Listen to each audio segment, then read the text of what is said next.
આ માસ્તરોએ કેવા ફેરવીને પ્રશ્ન પૂછ્યા છે, એવી ખીચ ચડે છે ને, મન થાય છે કે માથાના વાળ કાઢી નાખું. લાગશે વાર પણ આવશે મજા, એવું કરવામાં કેટલાય વાંઢા રહી ગયા. ભાઈ આમંત્રણ તો કેટલે ઠેકાણેથી આવે છે, બધે પહોંચવું શક્ય નથી, એટલે મારા તરફથી આ 5100 નો ચાંદલો લઈ લેજો. કોઈ માણસ આપણા વખાણ કરવા માંડે, આપણને એવું લાગે કે આપણને તેડીને ફેરવે છે, એટલે સમજી લેવું કે આપણને ચક્રે ચડાવવાના છે. સાસુમાએ વહુને કીધું તું કે મારા જેવી રોટલી બનાવજે, પછી વહુએ બનાવી.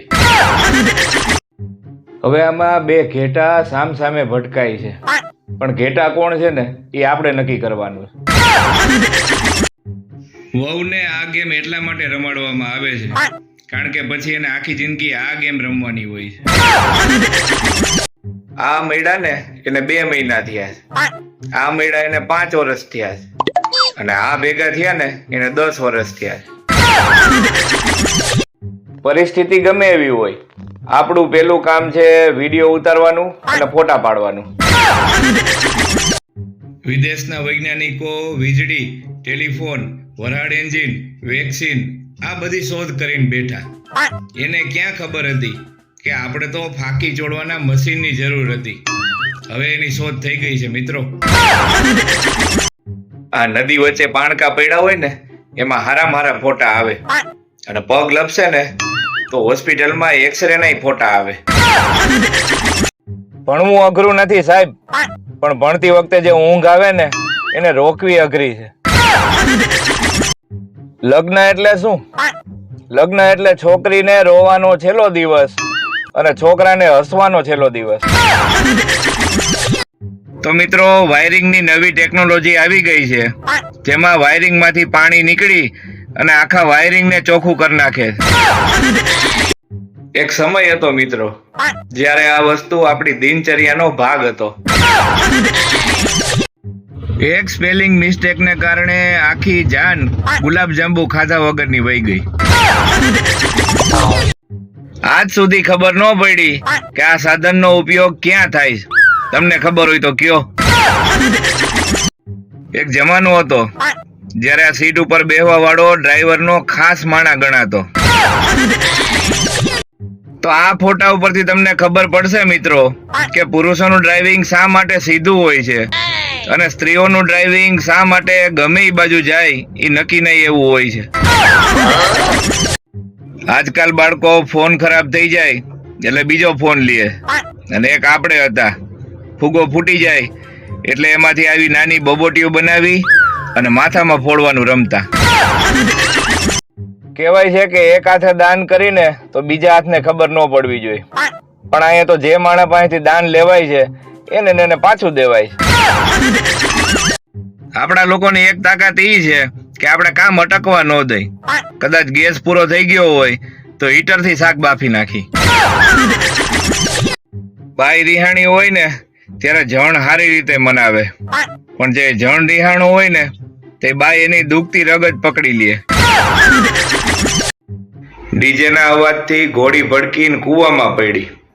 હારુથી વરરાજાએ વેલો ઠેકડો માર લીધો. આજે સવારે 5 વાગે ઉઠ્યો તો, અંધારું હતું. એનો અર્થ એ થયો કે માણસો ખોટું બોલે છે.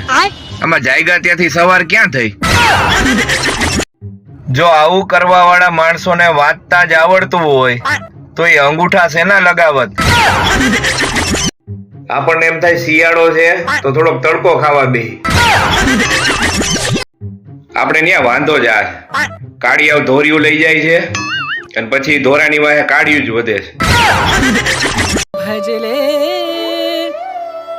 રામ નામ સુખધામ, ભજલે રામ નામ સુખધામ, ભજલે રામ નામ સુખધામ.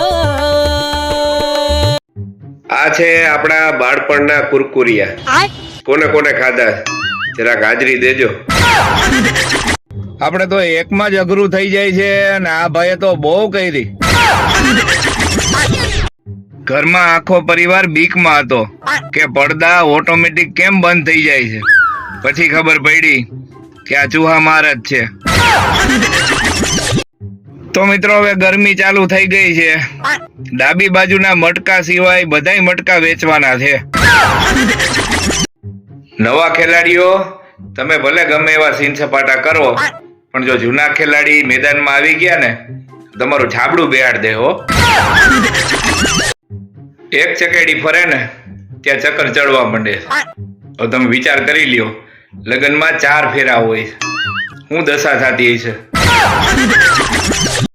અણવર માટે એક ચેતવણી રૂપ કિસ્સો સામે આવ્યો છે કે જો અણવર બહુ દોઢા થશે તો એની સાથે આવું થશે. એ સંપા, મંજુ, જમકુ ને હંસા જરાક આમાંથી જોવો જી. આપણે ભૂલ્યું પડ્યું છે એ આપણા ઘરવાળા સગન, મગન, સવજી ને નાનકો આમાંથી દેખાય છે કે નથી દેખાતા? જો આ ભંગારિયું ટીપણું પણ હસી શકતું હોય તો તમે કેમ નહીં? તમે પણ જિંદગીમાં હસો. કોઈને ખબર ન પડવી જોઈએ કે તમારા લગ્ન થઈ ગયા છે. તો લગ્ન કર્યા પહેલા છોકરીઓ ઘરે રસોઈ બનાવતા શીખી જાજો, નકર સાસરામાં આવી રીતે બંદૂકની ગોળીઓ જ ફૂટશે. આ ભેળસેળના જમાનામાં વીજળી વિભાગ જ એવો છે જે શુદ્ધ વીજળી આપે છે, અને 9 મહિનામાં આવતું હોય ને તો અડીને ચેક કરી જોજો. દૂધમાં ઉફાણો આવતો હોય તો બાયું દોડે છે કેમ? દૂધ બચાવવા, મલાઈ બચાવવા? જરાય નહીં. પ્લેટફોર્મ ને ગેસ સાફ ન કરવો પડે ને એટલે. આ ઉનાળામાં સ્વિમિંગ પુલમાં નાહવા જાવ ને ત્યારે એટલું ખાસ જોજો કે પાણી તો ભર્યું છે ને. આવડિયા હમણાં અહીંયા બેઠી હતી ને એટલી વારમાં ક્યાં ગઈ? એટલે હું અહીંયા કેવું રમું છું ઈ તો તમે જોવો. અરે બેન, સાડીનો છેડો બાઇકમાં આવી જાય. હે? એ બાઇકમાં સાડીનો મારે નંબર નથી દેવા તમને, પણ એ નંબર નથી જોતા તો મારે નંબર નથી દેવા. મારો ઘરવાળો છે મારી હારે. અલે પડી ને બાડી. આજે આમ જોવો, ધોતિયું નીકળી જાય તો ભલે નીકળી જાય, બાકી સીટ હાથમાંથી ન જવા દો. ભાઈ, ઉનાળામાં નદીમાં નાહવાની મજા કઈક જુદી જ હોય, અને એમાં જો ઠંડુ પાણી હોય તો મજા આવી જાય. હો ભાઈ, એમાં હાથમાં આવું કઈક આવે ને ઘા કરી નાખ દેવાનું. શું છે આ? લા, તો મગર. સ્ત્રીઓ પાસે એક મોટામાં મોટું હથિયાર છે, રડવાનું. ઈ રોવે ને એટલે હારા પીગળી જાય. જો પુરુષને ઘરનું માથું કહેવાય તો સ્ત્રીને શું કહેવાય ખબર છે? ગરદન. કારણ કે ગરદનની મરજી વિના માથું ન હાલે. આમ જોવો તમે, આ છોકરીઓ રૂમ શેરિંગમાં ફ્લેટમાં રહેતી હોય ને ત્યારે બધાયના ગેસના બાટલા અલગ, બધાયના વાસણય અલગ. આની જગ્યાએ છોકરા હોય ને તો એક જ બેડ ઉપર 4 છોકરા હોઈ ગયા હોય. તો આ સિરિયલ ઉપરથી ઈ ખબર પડે કે જેટલો મોટો ચાંદલો એટલી ખતરનાક બાઈ. કુકરમાં 3 સીટીની સિસ્ટમ કેમ હોય છે ખબર છે? કારણ કે એક જ વારમાં બાયું ક્યાં કોઈનું સાંભળે છે. આ વ્યક્તિ જ્યારે વોટર પાર્કમાં નાહતો હોય છે અને પાણીમાં હોવા છતાં એ વોટર પાર્ક વાળાને પૂછે છે કે વોશરૂમ ક્યાં છે, ત્યારે આવા વ્યક્તિનું વોટર પાર્ક વાળા પણ સન્માન કરે છે.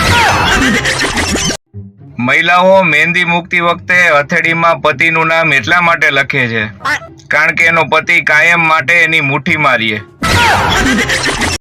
કાંઈક તો ભણેલી ગણેલી હોય છે આ ગરમી, નકર આટલી બધી ડિગ્રી ક્યાંથી લઈ આવે? 1 કિલો લોટ, 500 ગ્રામ ઘી અને 250 ગ્રામ ગોળ. આ મેસેજને એટલો ફેલાવો કે શીરો બની જાય. અત્યારના છોકરાઓ સ્કૂલમાં કોઈ ફંક્શન હોય ને એટલે ઉત્સાહિત હોય કે કાલે તો મજા આવશે. એટલે એક આપણે હતા કે સાહેબને પૂછતા કે સાહેબ કાલ થેલો લઈને આવવાનું કે નહીં. સાડીની દુકાનમાં સ્ત્રીઓ ફક્ત 2 જ વાક્ય બોલતી હોય કે આ ડિઝાઇનમાં બીજો કલર બતાવો, અને બીજું કે આ કલરમાં બીજી ડિઝાઇન બતાવો. જ્યારે તું ગોગલ્સ પહેરે છે ને ગાંડી, ત્યારે કસમથી એવી લાગે છે કે જાણે સ્વર્ગમાંથી પરી ઉતરી અને વેલ્ડિંગ કરવા આવી હોય.